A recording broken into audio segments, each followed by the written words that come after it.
Check this out. This vlog today, this is a vlog. This vlog today is a Red Cup special. Alright, so welcome to SouFLoTV again, everybody. It's your host with the most. I don't know if you ever seen my Red Cup specials. I think this is my second Red Cup special, right? This is on the eve of my Earth Strong. For those of you who don't know what your Earth Strong is, it's a Jamaican way of saying Earth Strong, a Rasta way of saying Earth Strong. Meaning really, it's on the eve of my birthday. Don't ever ask for my age again because I'll be 31 for the next 20 years, right? Alright, so today we're going to talk about nothing else except for what me want to talk about. I figured this was a good way to just get intimate with my audience. Tell them thank you for supporting SouFLoTV, for watching my channel grow. I'm going to tell a little storytelling, give a little storytelling. So this is a storytelling part. Drag you through my history, give a little bit of how I grew up, how me come up rough, how I changed my life, right? And decided that positivity was the way to go. And all other kind of things like that. Throwing some joke in there and then something there. So, here we go. Alright, let's start out like this. So, is it me alone or do you do the same thing too? Like, every birthday that comes around you feel like, okay, let me take stock. Have I accomplished what it is I set out to accomplish so far? People, I'm still not rich yet enough. That means said. But then again, yes I am. Because riches is not material thing for me. So I need to stop saying that. Riches for me is, me already rich. I'm filthy rich. I'm friggin' super rich. Right? I have 4 beautiful, healthy children. I am wealthy. Right? Beyond measures. So, I'm not gonna say that. But what I came to talk about really though is, let me start out like this. Alright, so for those of you who don't know, I left Jamaica at a really young age, right? When I leave Jamaica, you know, I had passed common entrance already and was attending Knox College out of Spaldings, right? So Knox is a prestigious high school. So I'm attending Knox College, I'm 8 years old. 8 years old. I actually grew up in a house that had, my mother was a school teacher, my father is a soldier, but my grandparents were the spearheads, right? My grandfather is a farmer from Clarendon, in Clarendon still. So they were serious about education. Let me tell you how serious they were about education. My grandparents have 7 children. 6 of them are university graduates. Only 1 didn't go UE, and the reason why he didn't go is because him choose not to go. He chose the Rasta path early in life and went that way without putting school in it, right? So, bless him dead, bless the dead, Uncle Mikey him pass away. You know what I say? One of my foundations, them man that raised me, instilled certain things in me from an early age. I grew up in a house where if it was playing on the radio, it had to be church music. Other than that, it might be cricket or football. That's it. My grandfather was heavily into cricket. He was a cricketer. That's it. Nothing else played in the house. We never watched no TV. Matter of fact, when we finally start watching TV, we used to gather. This TV was a special occasion for us. We used to gather up, sit down in our living room, and everybody watch one show together. Out the living room, go your way. No more TV. Right? And even the neighbors used to come over to watch TV in that 1 hour, 2 hour period that we were allowed to watch TV in. And that was on weekends only. Everything other than that was books. So when I tell people that I passed common entrance at 8 years old, they're like, you take common entrance at 8 years old? Yeah, my grandmother made sure I took common entrance, and I remember them saying to her, I don't think he's ready yet to know, he's very young. And she has said, no, trust me, I'm ready. And first time, slap it away.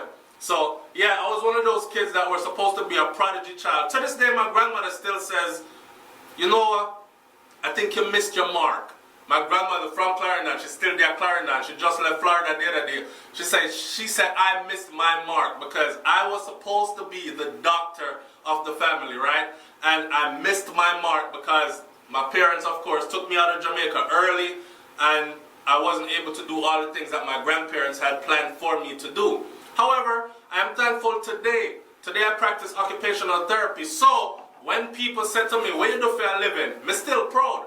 But it was a rough journey getting here. I'm still proud. A lot of y'all know that I did like 9 years and 364 days, 1 day, 306, 1 day short of 365 days, 1 day short of 10 years in the U.S. Army Infantry. I'm talking about deployments. I talk about frontline combat, jumping into combat, fighting, all this other stuff.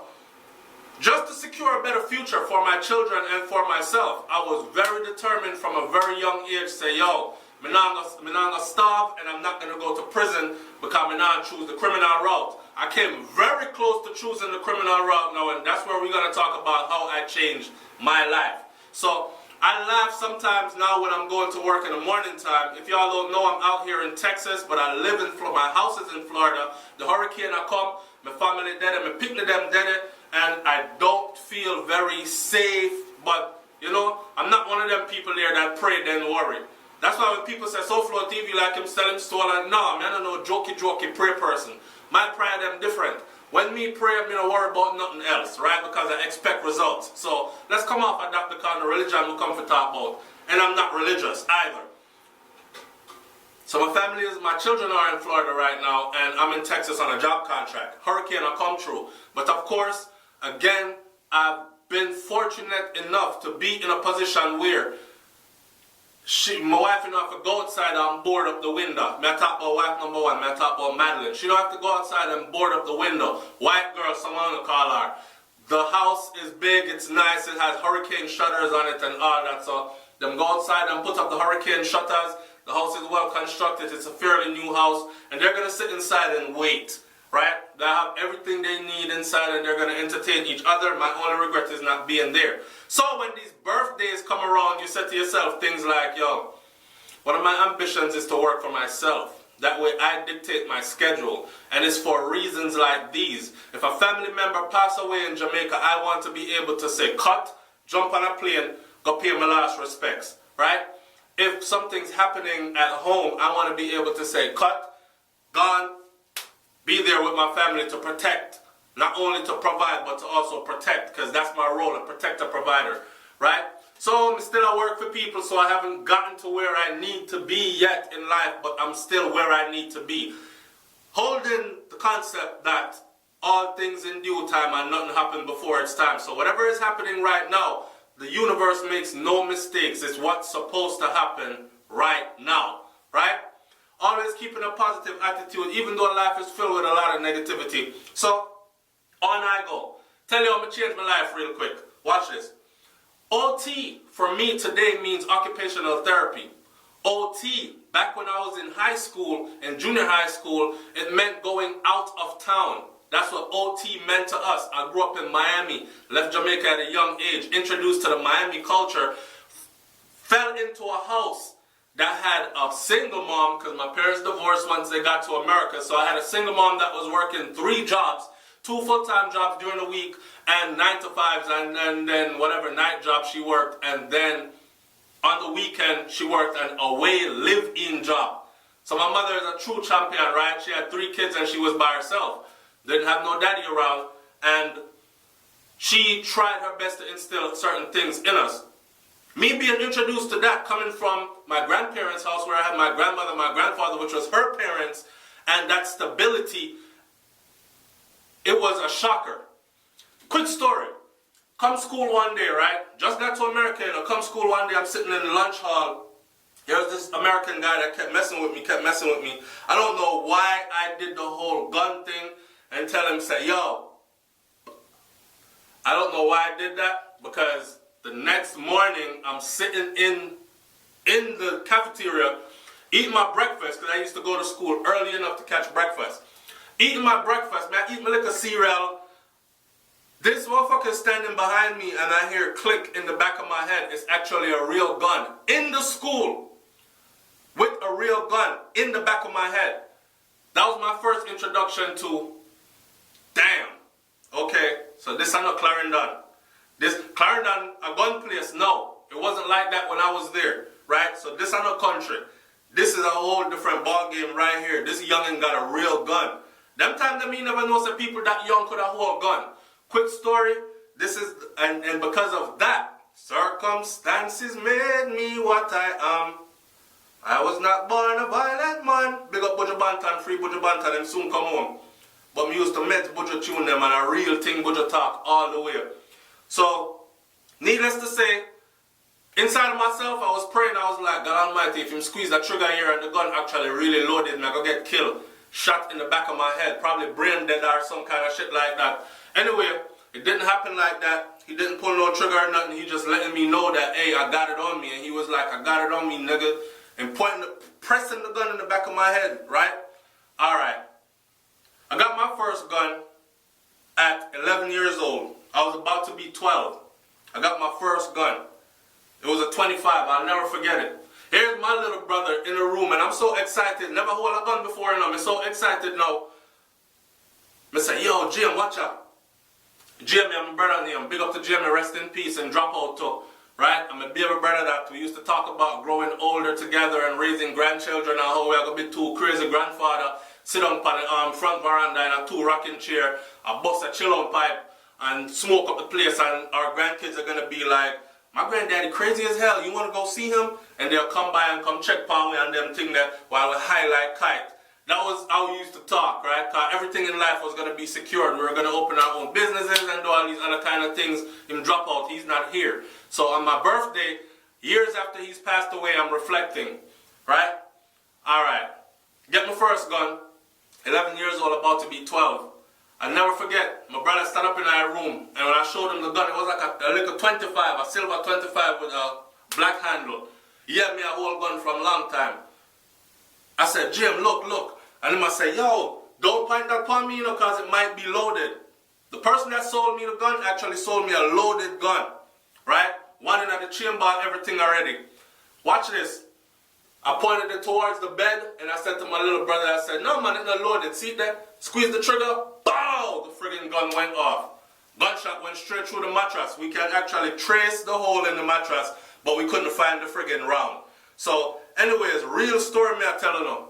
It went from that to an uncle of mine give me something for hold. My next gun after that was a Mach 11, right? My next gun after the Mach 11 now was a shotgun and a 9mm. And I started holding guns from way back then. But I came up in an era in Miami where OT went out of town. So me used to like ride with some elders, go out of town. Well, like a booming ride with some elders, go out of town, go make some money real quick. You'll be either a lookout boy, or they was teaching you how to cook crack, or you used to watch them cook it, but you was basically just there for protection. Say, you have a gun for you, and them say, boss, you boss. Them kind of something there.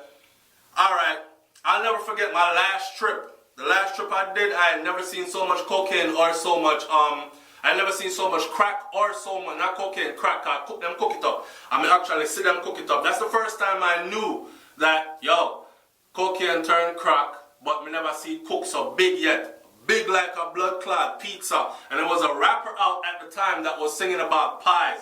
And he was singing, because they call it a pie, he was singing about cooking a pie, baking a pie, and in pie, big as a pizza, out in California. I think his name was Dragon, and he was with DMX, Rough Riders. Anyways, at that time, in that period.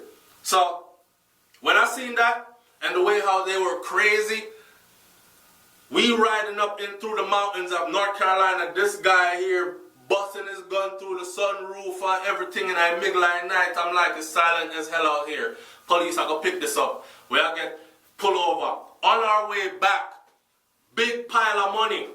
Police start following. One of the guys got so scared and just start dash money out the window. Just start dash money out the window. I decided then, me not do this with my life.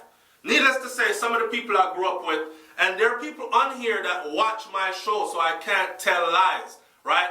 And Miami thing base. Enough of my brethren them that I grew up with in Miami, they're either dead, Jamaican them, you know, they're either dead, or they're doing what we call football numbers. So motherfucker get like 15, anything over 11 years in prison is a football number. If a double digit's a football number. But my people them get 15, 25, 35, 45, some now come out.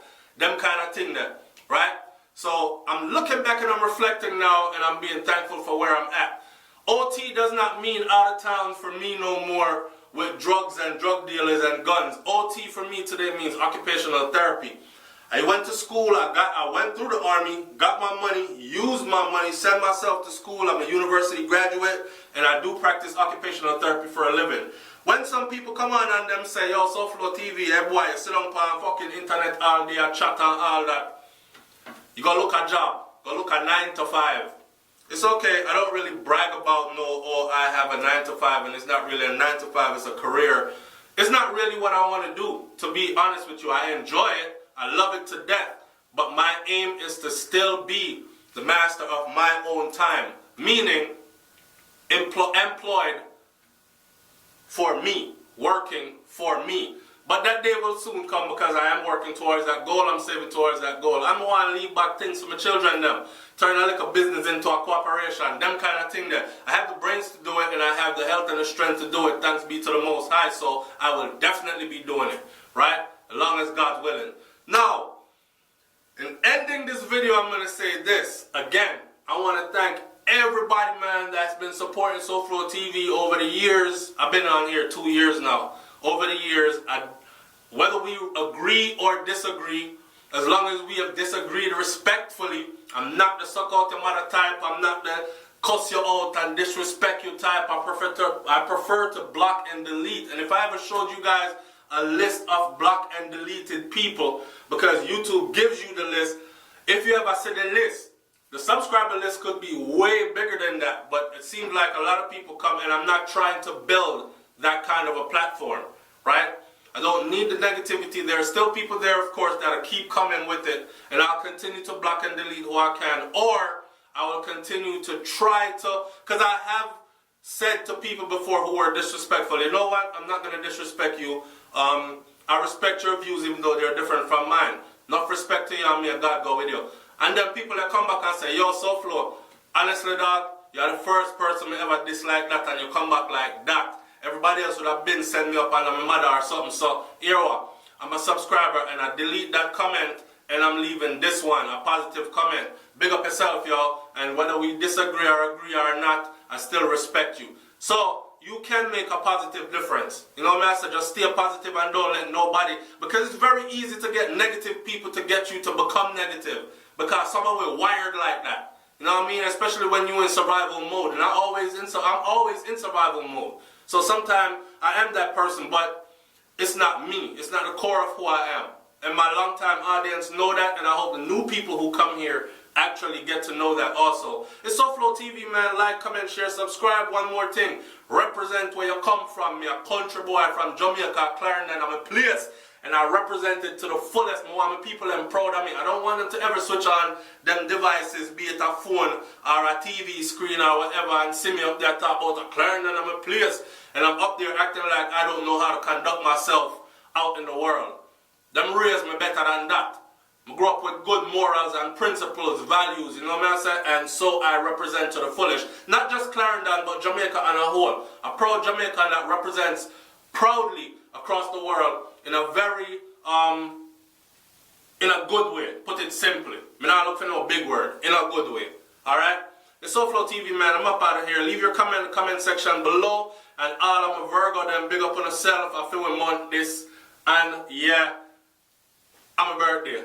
I'm out. Peace.